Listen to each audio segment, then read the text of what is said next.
다섯째 인, 즉 죽임을 당한 영혼들 주제를 가지고 오늘 말씀을 함께 나누려고 합니다. 자, 9절에서 11절까지 6장 9절에서 11절까지 함께 봉독하겠습니다.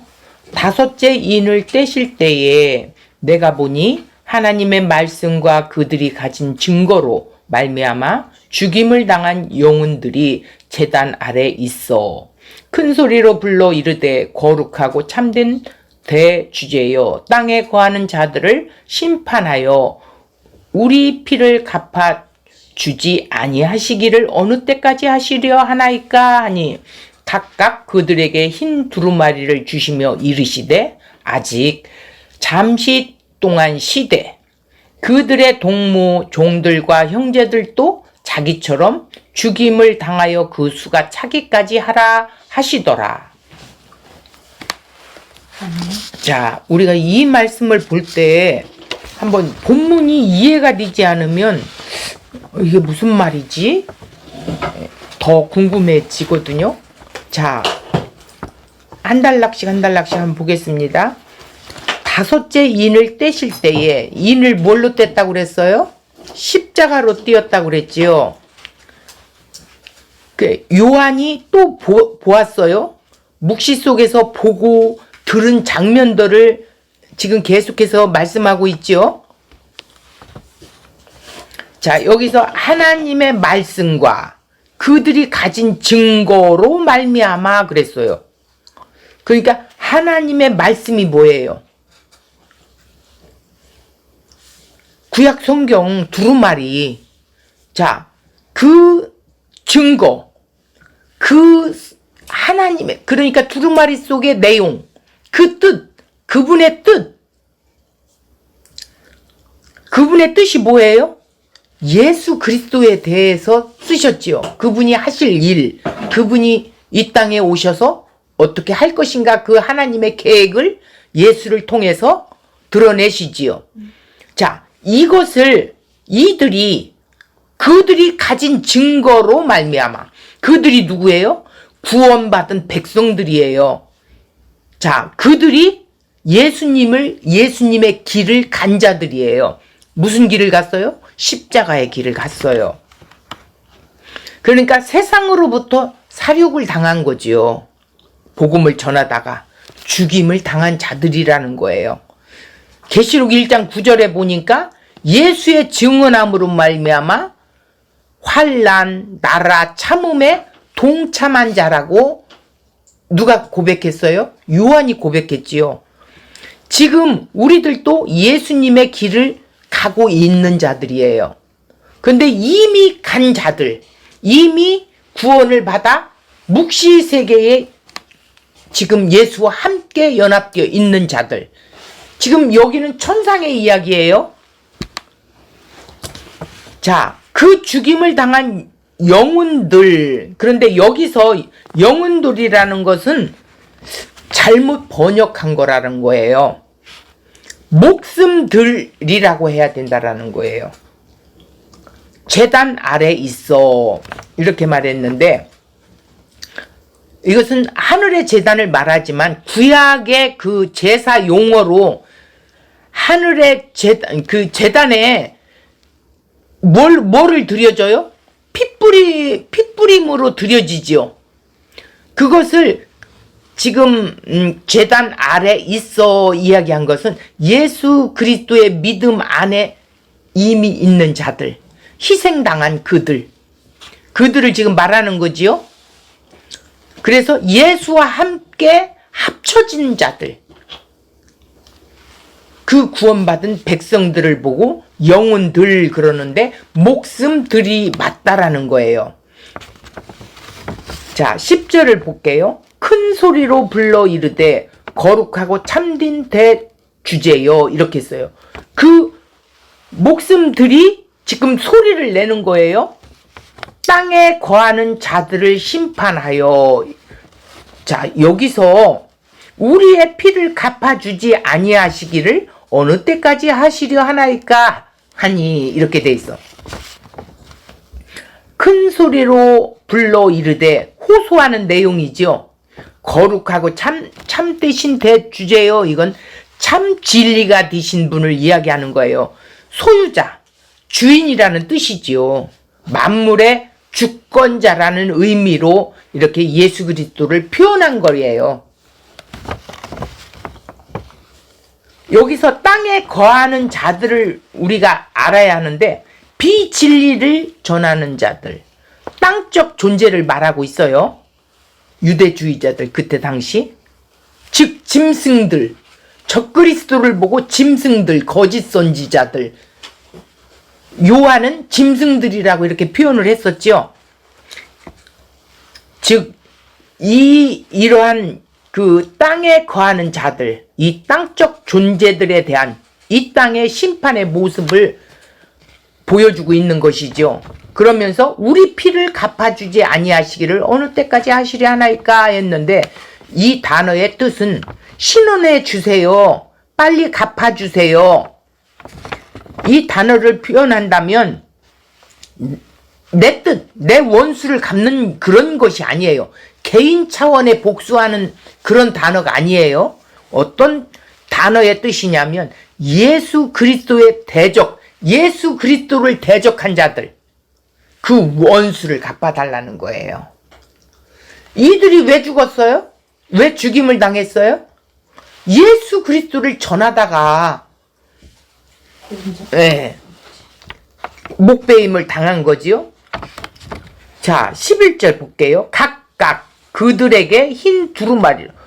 지금 예수님이 그들의 호수를 말하시는 게 아니라 갑자기 지금 어떻게 해요? 각각 그들에게 흰 두루마기를 주시며 이르시되 이랬어요. 이 흰 두루마기는 정결, 의롭다함을 상징하는 거거든요. 이르시되, 말씀하시되.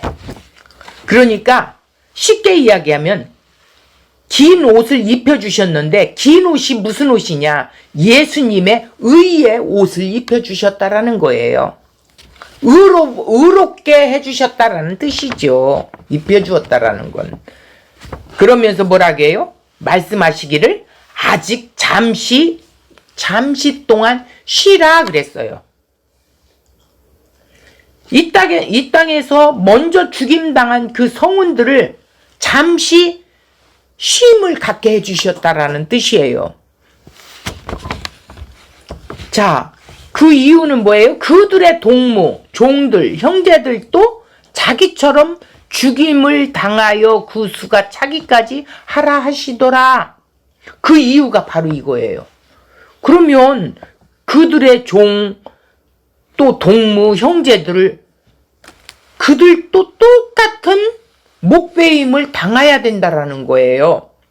그 수가 차기까지 이렇게 했는데, 동일하게 세상으로부터 죽임을 당한 성도들, 그 성도들도 앞으로 있다라는 거예요.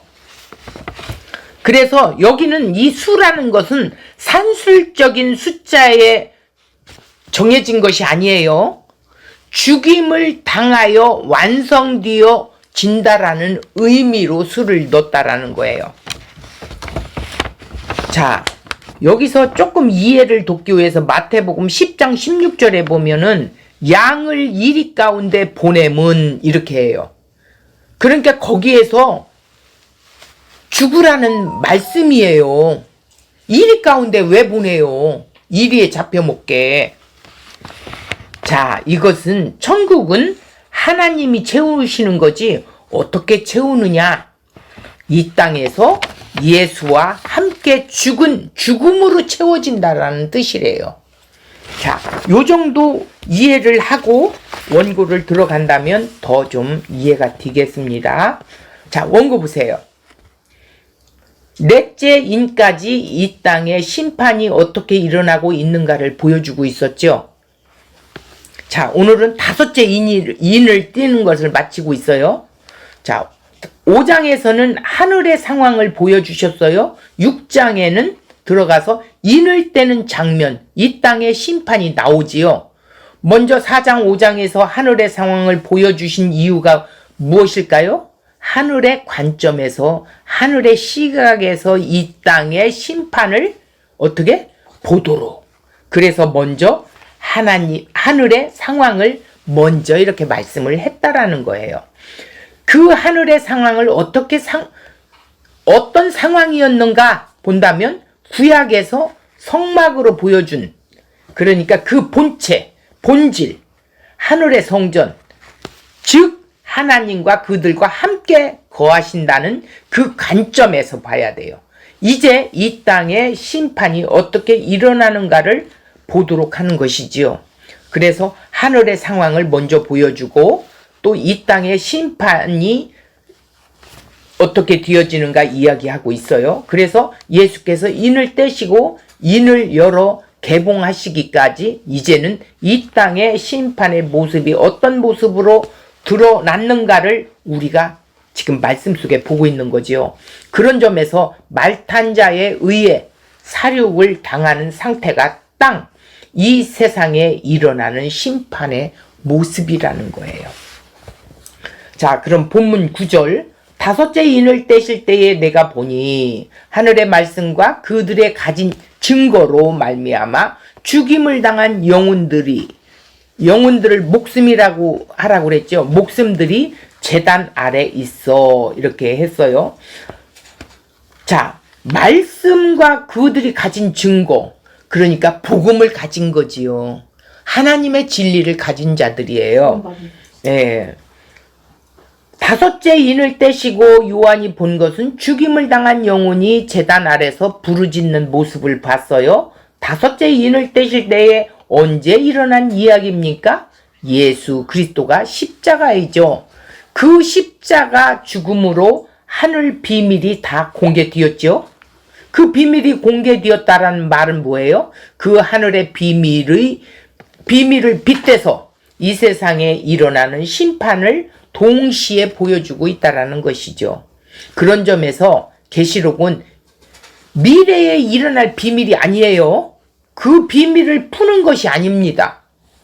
예수 그리스도의 십자가로 드러난 하늘의 비밀을, 천국의 비밀을, 예수 그리스도의 비밀, 즉 복음의 비밀 이미 다 공개가 되어진 것이죠. 여기에 아무도 토를 다룰 수가 없어요. 여기에 추가할 내용도 없어요.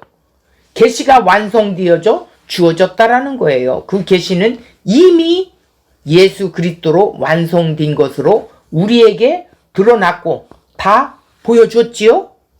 인자로 오셨다는 것은 하나님께서 보여준 것을 다 보여주셨다라는 말이에요. 예수를 통해서 다 보여주셨어요. 그래서 계시록은 비밀을 새롭게 푼다는 것은 다 가짜고 이거는 잘못된 것이죠. 자, 하나님의 말씀과 그들이 가진 증거, 이 하나님의 말씀에 의한 것이니까 한마디로 말해서 예수 그리스도께서 주신 증거라는 의미인데, 말씀의 증거는 그리스도 십자가지요. 결국 증거를 가진 자가 외치는 것은, 자, 말씀 증거를 가진 그 신자가 외치는 것은 뭐예요? 그리스도께서 외치신 것과 같은 외침일 수밖에 없어요. 예수님이 외친 것을 그 성도들이 또 외치는 거거든, 그런 거거든요. 그렇다면 세상이 그리스도를 미워하듯 역시 예수님을 미워했기 때문에, 십자가에 죽였기 때문에 우리들도 그렇게 미워할 수밖에 없다라는 것이죠. 계시록 1장 9절에 보니까 환난과 나라와 참음에 동참된 자라고 그랬어요. 우리가 흔히 말하는 증거란 자기 믿음의 증거로 구원의 확신이 있다든지, 또한 병에 걸렸다가 나음을 입었다든지, 기도로 말하면 기적의 체험을 어떻게 했다든지, 그러나 그런 것은 결코 증거가 아니다라는 거예요. 만약에 우리가 생각하는 그런 것이 말씀의 증거라면 예수의 이적을 보거나 경험했다는 것만으로 구원에 이를 수 있었을 것입니다. 그런 걸로 그랬다면. 그런데 예수님의 표적이나 이적을 경험한 사람은 다 구원을 받았나요? 아니잖아요.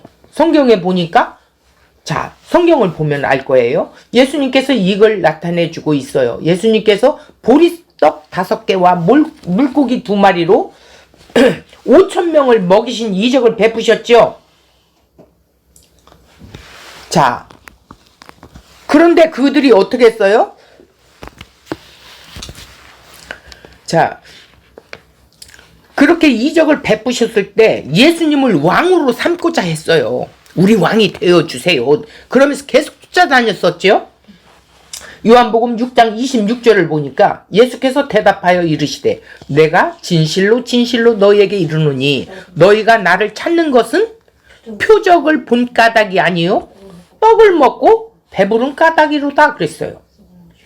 27절 썩을 양식을 위하여 일하지 말고 그랬어요. 썩을 양식을 위하여 일하지 말고 영생하도록 있는 양식을 위하여 하라. 이 양식은 인자가 너희에게 주리니 인자는 아버지 하나님께서 인친 자니라 이랬어요. 사람들이 경험한 표적 자체를 썩을 양식에 불과한 것이었어요. 그것을 보았다는 것이 아무 의미가 없습니다. 죄의 질병을 고치는 것을 보아야 합니다. 하나님이 고치실 수 있죠. 이 질병을 고치심으로 죄 문제가 무언가 보여주는 것이지요. 고쳐준 의미는 죄가 무엇인가를 보여주기 위해서 질병을 고쳐준 것뿐이에요. 그래서 표적은 썩을 양식에 불과한 것이라고 이렇게 말하고 있어요. 요한복음 6장 66절 그때부터 그의 제자 중에 많은 사람이 떠나가고 그와 함께 다니지 아니하더라. 참, 그들에게 먹을 양식은 내가 참된 양식인 살과 피를 먹고 마시라는 말에 다 떠나간 거예요. 예수님의 이적은 자신의 십자가를 보여주시는 표적이었어요. 표적이란 이정표, 화살표라는 뜻이었었죠. 계시록 2장 1장 2절 하나님의 말씀과 예수 그리스도의 증거, 또 1장 9절은 나 요한은 너희 형제요 예수의 환난과 나라와 참음에 동참하는 자라. 하나님의 말씀과 예수를 증거하였으므로 말미암아 반모라 하는 섬에 있었더니 이랬어요. 20장 4절을 또 보면 예수를 증거함과 하나님의 말씀 때문에 목배임을 당한 자들의 영혼들과 또 짐승과 그의 우상에게 경배하지 아니하고 그들의 이마와 손에 그의 표를 받지 아니한 자들이 살아서 그리스도와 더불어 1000년 동안 왕노릇하리라 이랬어요. 말씀의 증거가 있다는 것이 무엇입니까? 환난과 나라와 참음에 동참하는 것이고 20장에는 목배임을 당한 것, 즉 내 목이 베어져 나가야 된다라는 거예요. 예수 그리스도의 머리로 교체되어져야 한다라는 뜻이에요. 그래서 예수님이 이 땅에 오셨을 때 여우도 굴이 있고 공중의 새도 거처가 있는데 인자는 머리 둘 곳이 없다고 하니까 예수님이 모시는 사람들이 이렇게도 없나? 왜 예수님을 모시는 사람이 없을까? 예수님을 청빙하게 하신 것으로 생각했다라는 것이죠. 이 땅에 예수님을 머리로 인정하는 자가 아무도 없었다라는 뜻이라는 거예요. 예수님을 주인으로 두지 않았다라는 것이죠. 예수님 그분이 이 땅에 오셨을 때 예수님의 십자가 죽음으로 보이셨지요. 요한복음 19장 30절 예수님이 십자가에 죽으실 때 뭐라겠어요? 다 이루었다. 테텔레스타일 하시고 머리를 숙이니 영혼이 떠나가시니라. 이거 잘못 번역했다는 거예요. 머리를 두시고 그 성령, 영을 디돔이 넘겨주셨다. 이렇게 해야 된다라는 거예요. 근데 떠나가셨다. 성령을 넘겨주셔야만 그 성령에 의해 예수 그리스도를 머리로 받아들일 수 있다라는 거예요. 이해가 되지요? 그렇죠. 그렇게 안 하면, 따라갔다는 거죠. 머리 하나. 그렇게 안 하셨으면 어떻게 될까? 인간은 다 자기가 머리가 돼서 자기가 주인 돼서 그렇게 살아갔겠지요. 우리가 이렇게 기도했었지요. 우리가 복음을 몰랐을 때. 하나님, 우리 아들 머리가 뒤어질지언정 꼬리가 되지 않게 해주세요. 이렇게 기도를 했었단 말이에요. 근데 지금 생각하니까 너무 웃기는 거예요. 성경은 우리 보고 머리가 뒤라고 말씀하시지 않았어요. 머리는 예수 그리스도예요. 그러니까 예수가 머리가 되어야 된다라는, 예수 그리스도의 통치를 받고 살아야 된다라는 뜻으로 한 것인데 이렇게 한 것이죠. 머리는 예수 그리스도이십니다. 하나님의 말씀과 그들이 가진 증거로 말미암아, 이것은 증거가 있다는 것은 세상으로부터 결코 환영을 받는 일이 아닐 뿐만이 아니라 도리어 어떻게 해요? 세상으로부터 사륙을 당하고 목배임을 당하는 것을 의미하는 거예요. 그래서 예수 그리스도의 머리로 교체되어 한 몸 된 모든 성도를 예수 그리스도의 증거를 가진 자라고 말하고 있어요. 생각해봐요. 내 목을 갖고 계속 있으면 내 머리 굴려서 내가 주인 돼서 살고 있어요. 그런데 예수 그리스도를 믿는 자는 목이 다 교체가 된 거예요. 예수님이 머리가 되셨어. 우리는 그분의 지체일 뿐이에요. 그런 자가 예수 그리스도의 증거를 가진 자예요. 말씀의 증거를 가진 자예요. 이런 자가 삶에서 예수 그리스도가 나타나지는 거예요. 그리고 예수 그리스도와 한 몸 된 교회요, 성도의 현실인 거였죠. 십자가는 가상현실이 아니에요. 상상이나 지식으로 질 수 있는 십자가가 아닙니다. 어떻게 그 십자가를 져요? 성도는 오늘날도 여전히 고난과 나라와 환난 속에 죽음을 당하는 존재일 수밖에 없다라는 거예요. 그래서 요한 사도가 예수 그리스도의 환난과 나라와 참음에 동참된 자로서 계시록을 기록하였다면, 이 계시록을 읽는 우리도 요한과 같은 환난과 나라와 참음으로 반모섬에 함께 있는 것으로 봐야 된다라는 거예요. 자, 여기서 죽임을 당한 영혼들이 제단 아래, 영혼들, 이것은 푸시켓인데 생명을 말하는 거예요. 하늘의 생명을 말하는 것이 아니라 영과 혼을 같이 봐야 된다라는 거예요. 저도 여기에서 조금 헷갈렸었어요.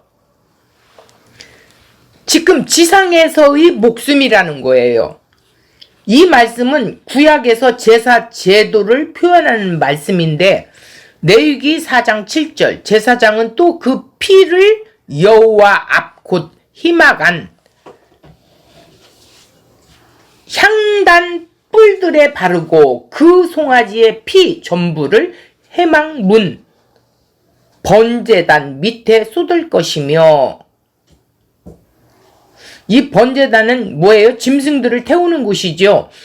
쏟을 것이며, 레위기 17장 11절, 육체의 생명은 피에 있음이라. 내가 이 피를 너희에게 주어 제단에 뿌려 너희 생명을 위하여 어떻게 속죄하게 하였나니, 생명이 피에 있으므로 피가 죄를 속하느니라 이랬어. 생명, 푸시켓이라겠죠. 육체의 목숨이라는 의미를 말하는 거예요. 이 육체의 피가 쏟아진 피가 죄를 속한다는 것은 죽음을 의미하는 말이라는 거예요. 번제단 밑에 쏟고 향단 뿔들에 바른다. 번제단 밑에 피를 쏟는다 이런 것이 피를 뿌린다 이런 거예요. 누군가의 죽음으로 피를 발라서 덮여졌다라는 의미를 담고 있는 것이죠. 자, 누군가의 죽음이 있어야 되는 것이라는 거예요. 그러니까 짐승의 죽음으로 구약에는 표현을 했지만 신약에 와서는 예수 그리스도의 죽음이라는 것이죠. 그 죽음의 피 때문에 우리가 피뿌림을 같이 당한 거죠. 이것을 배경으로 요한이 계시록에게 표현한 것인데 육체의 피가 쏟아진다. 피가 죄를 속한다는 말은 죽음을 의미하는 것이고 그래서 희생 제물의 피는 뿌리기도 하지만 제단 밑에 쏟아 부었음을 보여주고 있어요. 그 피가 육체의 목숨을 대신하고 있음을 나타내고 있다라는 거예요. 구약의 피는 오실 메시아의 죽음을 보여주고 있어요. 그러니까 죽임을 당한 목숨들이 제단 아래 이렇게 돼 있어요. 예수 그리스도께서 사륙을 당한 그 죽음에 함께한 자라는 의미를 봐야 돼요. 그러니까 죽임당한 목숨들이 제단 아래, 이것은 예수 그리스도께서 사륙을 당한 그 죽음에 함께한 자라는 의미로 봐야 된다. 이렇게 보면 돼요. 자, 제단, 번제단 아래에 피를 쏟습니다. 누군가의 죽음을 보여주는 것이죠. 그것이 예수 그리스도의 죽음이고 지금 그 피가 뿌려진 제단 아래 영혼들이 다시 말해서 예수 그리스도 죽음의 자리, 거기에 함께 있다는 뜻을 이렇게 표현한 거예요. 그래서 예수 그리스도와 함께 죽임을 당한 자라는 의미예요. 자, 제단 아래라는 것을 다시 한번 살펴본다면 문자 그대로 받아들여 하늘 아래 실제로 제사하는 제단이 있다는 것이 아니에요. 죽임을 당한 자들의 죽음이 누구를 근거하고 있는가를 보여주고 있어요. 이런 점에서 바울은 성도의 죽음을 제사 용어로 표현을 했어요. 디모데후서 4장 6절.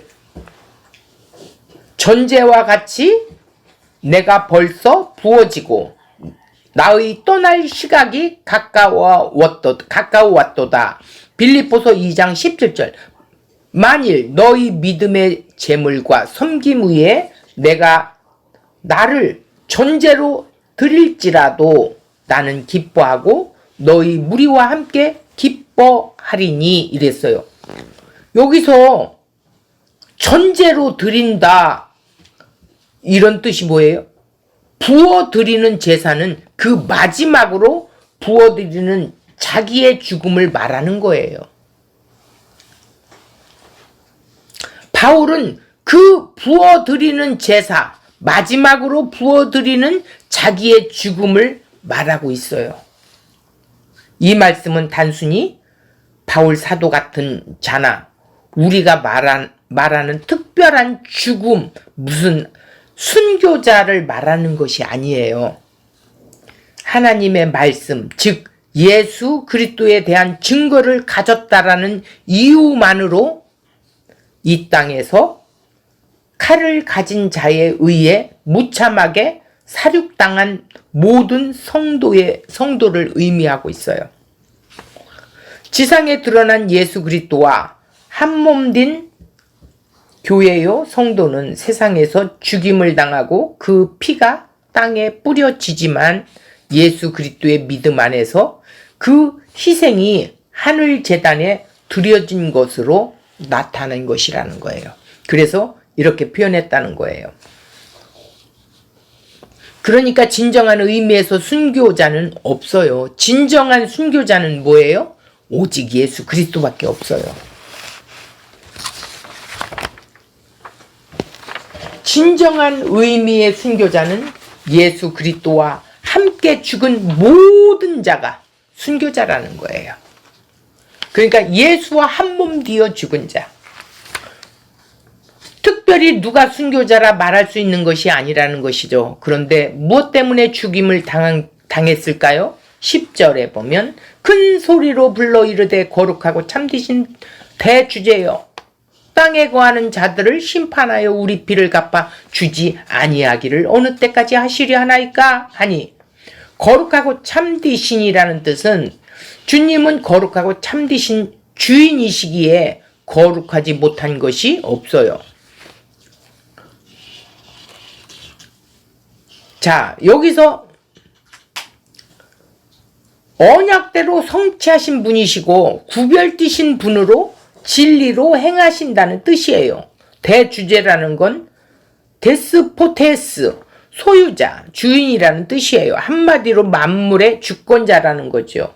예수 그리스도에 대하여 사용하는 말씀이에요. 땅에 거하는 자들을 심판하여, 이것은 하늘에 거하는 자들과 대주시킨 거죠. 그렇게 표현한 거예요. 생명책에 기록되지 못한 자로 멸망받을 짐승들로 땅적 존재를 말하고 있어요. 이게 땅에 거하는 자들을 심판하여 라는 내용이 땅적 존재들을 말하고 있어요. 로마서 12장 19절을 보니까 내 사랑하는 자들아 너희가 친히 원수를 갚지 말고 하나님의 진노하심에 맡기라. 기록되었으되 원수 갚는 것이 내게 있으니 내가 갚으리라고 주께서 말씀하셨다라는 거예요. 심판의 대상은 땅에 거하는 자들이라고 하였어요. 하늘에 거하는 자들과 대조됐지요. 이렇게 생명책에 기록되지 못한 자들로 멸망받을 짐승들, 곧 땅적 존재를 가리키고 있습니다. 결국 본문에 우리의 피를 신원하여 달라고 하는 제단 아래의 호수는 뭐예요? 개인적인 차원의 그 어떤 복수를 말하는 것이 아니에요. 이것은 어떤 의미로 말했냐? 예수 그리스도의 대적자들, 예수 그리스도를 대적한 자들, 그러니까 예수를 믿는, 예수와 연합된 한몸된 교회들, 성도들을 말하는 것이고 예수 그리스도를 말하는 것이죠. 십자가의 원수를 보복해 달라라는 거예요. 그러니까 우리 피를 갚아주지 아니하시기를, 우리 예수 그리스도와 함께한 자를 우리라고 그러죠. 제단 아래 피 뿌려진 자, 죽임당한 자, 그래서 예수 그리스도의 머리로 교체된 자, 한마디로 말해서 성도, 교회를 말하는 것이죠. 자, 여기서 교회를 의미하는데 예수 그리스도에 대한 대적자를, 원수, 그것을 갚아달라는 표현을 하고 있어요. 예수 그리스도의 대적자란 말이지요. 땅에 거하는 자들을 심판하여 우리 피를 갚아주지 아니하시기를 어느 때까지 하시려 하나이까 하니, 이것이 죽임을 당한 자들의 외침이고 호소예요. 성도들의 부르짖음에 대하여 하나님의 답변은 어떤 신원을 말씀한 것이 아닙니다. 언제까지 참아라, 그러면 내가 곧 해결해 줄게, 그런 표현이 아니라는 거예요. 그런데 이 외침에는 한 가지 의문이 있어요. 우리가 의문 드는 게 있다라는 거예요. 자, 예수님께서 십자가에 죽으실 때 누가복음 23장 34절 뭐라고 하셨어요? 아버지요, 저들을 사하여 주옵소서. 자기의 하는 것들을 알지 못한다라는 거야. 그러면 또 스데반도 돌에 맞아 죽을 때 어떻게 했어요? 사도행전 7장 60절에 보니까 주여 이 죄를 저들에게 돌리지 마옵소서라고 한 것과 어떻게 연결해서 생각해야 하느냐? 분명히 예수님이나 스데반은 하나님에게 보복해 주기를 어떻게 하죠? 구하지 않았어요. 오히려 죄를 그들에게 돌리지 말아달라고 이렇게 기도했어. 그런데 제단 아래 죽임을 당한 영혼들은 하나님이 보복해 주기를 원했어요? 왜 예수님이나 스데반이 이 죄를 저들에게 돌리지 말아달라고 말한 것은 자신을 위해 보복을 원치 않는 차원에 말씀하신 것으로 볼 수 있고, 본문에서 보복해 달라고 하는 이 말씀은 자신의 원수를 갚기 위해 차원이 아니라 하나님께 대항하고 반대하는 하나님의 원수에 대해서 보복해달라는 것으로 이해할 수 있어야 된다는 거예요. 즉 하나님의 적에 대한 보복이지 개인의 적에 대한 보복이 아니다, 이렇게 보면 되겠어요. 자, 11절에 보면 각각 그들에게 흰 두루마기를 주시며 이르시되 아직 잠시 동안 쉬되 그들의 동무 종들 형제들도 자기처럼 죽임을 당하여 그 수가 차기까지 하라 하시더라 이랬어. 흰 두루마기, 자, 스툴레, 길게 늘어진 옷을 말하고 있는데 앞서 이야기한 것처럼 정결, 하나님의 의를 상징한다고 이렇게 이야기했지요. 1장에 보면 1장 13절에 등잔대 가운데 발 아래 끌리는 옷을 입으신 예수님과 같은 모습으로 예수 그리스도의 정결과 의를 입은 상태, 그것이 곧 구원, 은혜가 주어진 것을 나타내다는 거예요. 그러니까 이 말씀은 죽임당한 자들에게 좀 참아 이렇게 말씀한 것이 아니라 내가 흰 두루마리를 준다고 이렇게 말했어요. 너희 죽음을 당했어. 거기서 살려줄게. 거기서 내가 너를 힘들지 않게 해줄게. 이런 의미가 아니라 그냥 흰 옷을 주셨다라는 거예요. 입혀주셨다라는 거예요. 무슨 이야기입니까? 하나님의 의와 그 정결에 우리에게 덧입혀진 상태로 인정해 주시는 것이죠. 길게 늘어진 흰옷이 전부입니다. 길게 늘어진 흰옷이 누굽니까? 즉 예수 그리스도를 말하는 거예요. 너는 예수와 합하진 자야. 그러니 잠시 쉬고 있어. 예수 그리스도의 십자가로 말미암아 주어진 은혜의 보상이지요. 자, 그래서 우리가 믿음으로 구원을 받는다는 것은 뭐예요? 예수님의 믿음을 우리에게 주셔서 예수 그리스도로 구원을 받게 해주셨다는 거예요. 아직 잠시 동안 쉬되 이 뜻은 이 땅에서 먼저 죽임을 당한 성도들은 어떻게 묵시세계 속에서 잠시 쉼을 얻고 있어요. 그 이유는 동일하게 어떻게 해요? 세상으로부터 죽임을 당하는 성도들이 또 있다라는 거예요. 그들에 의해서 죽음의 의미가 완전히 다 드러나고 정리가 될 때까지를 의미하고 있다라는 거예요. 우리는 죽으면 지옥에 가 있다가 재림 때에 너 천국에 가라고 하는 그런 것입니까? 자, 우리가 천국에 가 있다가 재림하면 다시 이 땅에 와서 심판받고 다시 천국 가는 거예요? 그런 의미가 아니고 그냥 묵시로 들어가는 거예요. 이것을 여기서 쉰다, 쉼을 얻었다고 표현하고 있는 거예요. 지옥 갔던 사람 다시 끄집어내서 심판하고 천국 갔던 사람이 다시 끄집어내서 심판하는 개념이 아니라는 거예요. 이런 개념이 아니에요. 그러니까 이상하게 천국 가기 전에 뭐 낙원이라는 개념을 이야기하고 연옥이라는 개념을 이렇게 이야기를 하는데 성경은 죽으면 끝으로 묵시 속으로 들어가는 것이 끝이에요. 그 묵시 안에 결국은 천국과 지옥이 갈라지는 거죠. 그 수가 차기까지, 원어에는 수라는 말이 없어요. 산술적인 숫자가 정해져 있다는 뜻이 아니에요. 그 수가 차기까지가 아니라 죽임을 당하여 완성되어진다는 의미로 말한 거예요. 예를 들어서 수동태로 죽음으로 내가 완성시키는 것이 아니라 완성되어졌다라는 것이에요. 어떤 일정한 수를 채운다는 의미보다 완성하신다는 표현으로 봐야죠. 즉 죽임 당하여 완성되기까지 하나님께서 하신다는 뜻이죠. 하나님 왕국은 우리가 전도해서 하나님 사람들을 불러 모은다고 해서 채워지는 것이 아니에요. 하나님의 뜻에 따라 함께 죽음으로 완성시킨다는 것이에요. 하나님의 집, 천국은 하나님이 채우시는 거예요. 인간이 채워서 뒤는 것이 아니에요. 그럼 어떻게 채운다고요? 이 땅에서 예수 그리스도와 함께 죽은 죽음으로 채워진대요. 오해하시면 안 돼요. 그럼 우리가 뭐 전도 안 해도 되나? 이게 아니라